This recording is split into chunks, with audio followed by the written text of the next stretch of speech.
Том гүрний төрийн ордонд тохиолддог хачин явдлууд. Цагаан ордны хий үзэгдэл. Бүр 1800-аад оноос хойш Америкийн нэгдсэн улсын үе үеийн ерөнхийлөгчид гэр бүлийн хамт амьдарсаар буй цагаан ордонд сүнс хорогдсон байдаг ажээ. Цагаан ордонд үе үе сонин жигтэй аваа гарч эсвэл хүн алхах, хаалга нээгдэж хаагдах чимээ сонсогддог байна. Энэхүү ордны анхны орсон суугч нь Америкийн нэгдсэн улсын анхны ерөнхийлөгч Джон Адам, тэргүй хатагтай Абигейл Адам нар юм. Америкийн нэгдсэн улсын анхны тэргүй хатагтай Абигейл цагаан хэрэглэлээ ордны зүүн өрөөнд угаадаг байсан бөгөөд түүний сүнс энэ хэсэгт шингэжээ. Хатагтай Абигейл өрөөний хажуугаар үйлчлэгчид өнгөрөхт нь дагдаг байна. Гэхдээ тэргүй хатагтай сүнс зөвхөн цэвэрлсэн даав барьж аваа үйлчлэгчийг л дагдаг ажээ. Түүнчлэн дэлхийн 2 дугаар дайны үед Британий ерөнхий сайд Винстон Черчилль нас орсон ерөнхийлөгчийн сүнсийг шөнөдлөөр харсан бөгөөд дахин Линкольны унтлагын өрөөнд орхоос татгалцсан байна. Ордонд Линкольн болон түүний ээж үйлчлэгч нарын сүнс хорогдсон гэсэн яриа байдаг. Мөн хамгийн сүүлд гэхэд Билл Клинтоныг цагаан ордонд амьдарч байх үед охин Челсигийн тэжээдэг нэгэн нохой үхсэн байна. Харин дараа нь тэр нохойн сүнс ордонд хорогдсон ажээ. Тэрээр шөнөдлөөр гарч ирээд Челсигийн байрлаж байсан өрөөний хаалганд очиод хаалга самардах мэт хөдөлгөөн хийснээ хаалганд шингэх мэт уусан алгуулдаг байна. Бүр цагаан ордны дотоод хяналтын камерт хүртэл нохойны сүудэр бичигдсэн байдаг аж. Хэдийгээр цагаан ордны үйлчлэгээний албаныхан аргаа барахтаа Христийн сүмийн номлогчийг авчирч сүнс чөтгөрийг зайлуулах арга чарга хийдэгч тийм ч үр дүн гараагүй.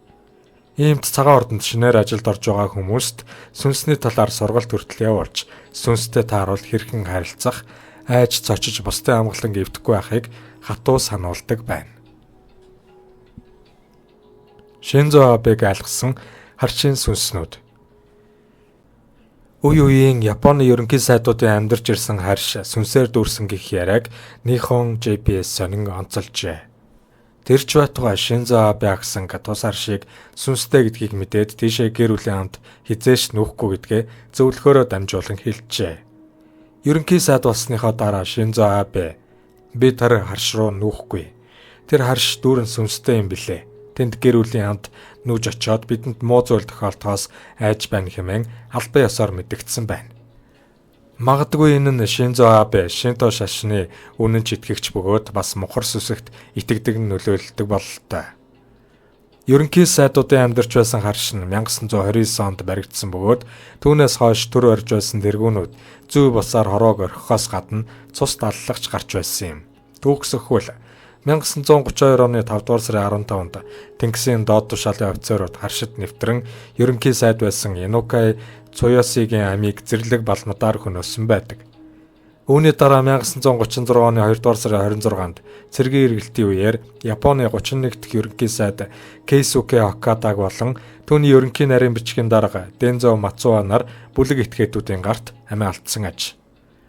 Монголчууд бид зориг агсны аллага гэдгийг хүн дээр хүлээж авдаг бол Кейсуке Окада, Инукай, Цуяси нарын аимшигтайгаар тамлан зовоож олон зуун удаа хутгалан хөнөөсөн байна. Японы 31 дахь ерөнхий сайд бусдын гарт амиа алдсны дараа дахиад 2 төрлийн тэргүүнийг турс харшид хөнөөжээ. Кейсуке Окадагийн дараа үүрэг гүйцэтгэгчээр ажиллаж байсан Коки Хирота болон 40 дахь ерөнхий сайд Тожи Хидэки нарыг дэлхийн 2 дугаар дайныг өдөөсөн цэргийн гэмт хэрэгтэн хэмээн Америкчууд цаазалжээ. Харин Японы гүйцэтгэх засаглалыг 3 удаа хассан Фумимора Коноэ харшид амьдарч байхдаа зүй усаар нас орсон. Ерөнхий сайдыг гадны нөлөөтэй хөнөөсөн хэмээн мөрдөн байцаалт явуулж байснаа зогсоож архинд хордож өгсөн хэмээн үзжээ. Тэгэхээр одоогоос 90 гаруй жилийн өмнө баригдсан Японы ерөнхий сайдын харшид нийтдээ 5 ерөнхий сайд бусдад хөнөөгдөж, 3 ерөнхий сайд өвчний учир хорвоог орхисон байсан аж. Үүний зэрэгцээ Японы 80 дахь ерөнхий сайд Цутомо Хата болон 2010 онд суудлаасаа буусан ерөнхий сайд Юкио Хатаяма нарын эхнэр хүүхдүүд харшийг сүнстэй гэдгийг батлан хэлж байжээ.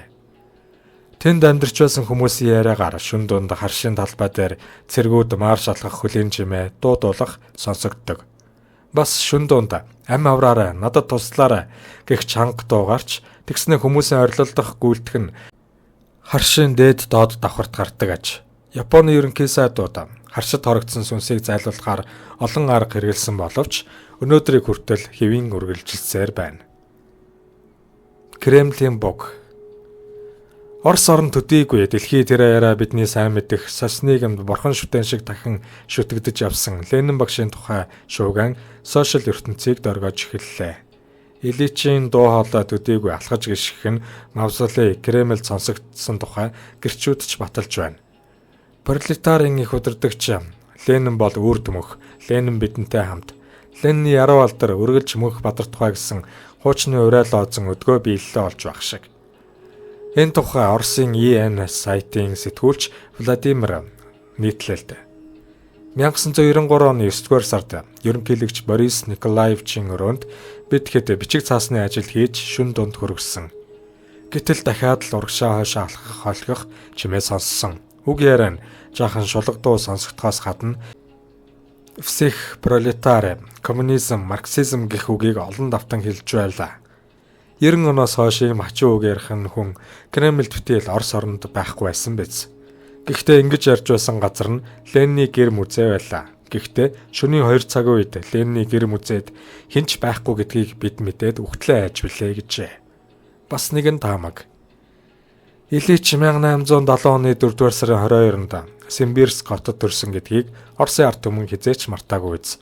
Их удирдагчийн холын хамаатан дундад зууны үед харт хамын шиттэн гэгдэн шатаагдж байсан дүүх бий. Тэгвэл Оросын үндэн алдартны шашны ёсонд нас орсон хүнийг газар оршуулдаг. Христийн үл итгэгдэж шалгаагүй талигачаа газар нойрсуулдаг билээ. Гэтэл Лениныг нас орсны дараа газар ус мавзолейд бунхалсан юм. Бунхан нь нас орсон хүний биеийг амьд юм шиг хадгалах зориулттай нэг ёсны муми. Ленины цогцсыг яг амьд хэвээр нь мавзолейд хадгалж үлдээхийн тулд Оросын бүхэл бүтэн эмч эрдэмтэд ажиллаж байлаа. РПК-гийн хэсгийн ахлах Патриарх Кирилл саяхан Оросын хэвлэлд мавзолей дах Ленины шарлыг бусад улс үндэстний ёс заншлын дагуу газар оршуулах ёстой. Түүний сүнсийг одоо амраах цаг болсон хэмээн ярьсан ангаж. Мавзолей дах Ленины цогц хөдөлгөх зааланд жинхэнэ гайхамшиг болдог байж. Тэнд автомат хөөрөмжөөр тоноглогдсон видео камер суурилсан байдаг. Нэг шөнө бунханд хэнэгний шивгэнэн ярих яриа гарч өглөө шалгахад шилэн хорог дотроос Ленин зүүн гараа өргөж босох гээд өндөх гэсэн бололтой. Буцаж хэвтсэн байх нь тэр. Энэ видео бичлэг интернет дэлхийгээр цацагдав. Уг бичлэг удалгүй. Филадельфийн их сургуулийн профессор Джон Капригийн гарт очжээ. Капри энэ бичлэгийг судлаад Кремльд олон цаг үеийн хий үзэгдэл байдаг гэж дүгнэлсэн байдаг. Орчин үед технологийн залмиг хийх тэмч зөвшөлтэй. Капри манай мэрэгчлэтнүүд фотомонтаж хийснийг илрүүлж чадаагүй юм. Энэ бол тайлагдшгүй нууц. Ленины бунхан дахь ер бишийн хий үзэгдлийг шинжлэх ухаан тайлж чадсангүй хэмээн мэдэгджээ. Профессор Капри дараах нь Москвад ирж Ленины мавзолейд орох гэтэл түүнийг улсын аюулаас хамгаалахын зөвшөөрсөнгүй. Ильичийн сүнсийг судлах боломжгүй болсон Капри Кремльд ажиллаж байсан олон хүмүүстэй уулзжээ. Тэдний ихэнх нь Ленины сүнс хий үзэгдэл шүн дунд гарч ирээд Кремльээр холигдог.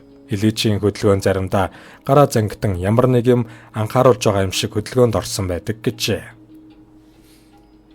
Хориотой хотод хорогдсон тайган эрс татвар эмсийн сүнс. Хориотой хот нь Бээжин хотын төвд байрладаг ба 1420-оос 1912 онуудын хооронд 500-аад жилийн турш Хятадын эзэн хаадын гэр ордон болоод төрийн хэрэг удирдан явуулах төв байв. Хориотой хот нь нийт 980 барилга байгууламжтай, 961 м урт, 753 м өргөн юм. Мин гүрний үеэс эхлэн Чин гүрний үе хүртэл үе үеийн 24 хаад амьдарч аж төрж байсан түүхт ордон. Хаадын дураараа амьдрал тансаглал нь хэмжээшгүй. Мингийн хаанд засаглалын зарим үед 9,000 татвар эмс, 70,000 тайган эзэн хаандаа үйлчилдэг байжээ. Хаад шөнийг хамт өнгөрөх татвар эмсээ хаш пайз ашиглан сонгодог. Цаг нь болоход сонгогдсон татвар эмийг тайган хаан дээр оруулж өгдөг байж. Учир нь татвар эмс хөлийг нь боож жижигрүүлснээс болж бараг өөрөө явж чаддгүй байв. Мөн тэднийг хаандаа хүргэж өгөхдөө нүцгэн авч очдог байсан гин.